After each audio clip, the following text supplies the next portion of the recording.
போன வீடியோலயே சொல்லியிருந்தேன் பையனுக்கு ஃபீவர் அப்படின்னு சொல்லிட்டு எதுவுமே சாப்பிட பிடிக்கல, சாப்பிடாமலே படுத்துன்னு இருக்கிறான். எது கொடுத்தாலும் ஒரு வாய் சாப்பிட்டுறான், அப்புறம் வாமிட் பண்ணிடுறான்.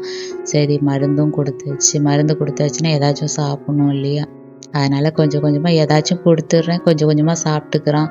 சரி இவனுக்கு என்ன கொடுக்கலாம், வாய் வேற கசப்பாக இருக்குது அப்படின்னு சொல்லிட்டே இருந்ததுனால சரி பானிபூரி ரெடி பண்ணி கொடுத்துக்கலாம், அதுவாவது சாப்பிட்டுட்டோம் அப்படின்னு சொல்லிட்டு அது அவனுக்கு ரொம்ப பிடிக்கவும் செய்யும். அதனால் பானிபூரியை ரெடி பண்ணிட்டேன். அது கொஞ்சம் புளிப்பாகவும் காரமாகவும் கொஞ்சம் கொத்தமல்லி புதினா இஞ்சி எல்லாம் சேர்க்கறதுனால கொஞ்சம் நல்லா இருக்கும்னு சொல்லிட்டு பானிபூரியை ரெடி பண்ணிட்டேன். 2 பேரும் நல்லா சாப்பிட்டாங்க. அவங்க கூட சேர்ந்து நாங்களும் சாப்பிட்டோம். அப்படியே அன்றைக்கி டின்னர் அதுவே முடிச்சிட்டோம் பானிபூரியிலேயே. வேறு எதுவும் வேணான்னு சொல்லிட்டாங்க.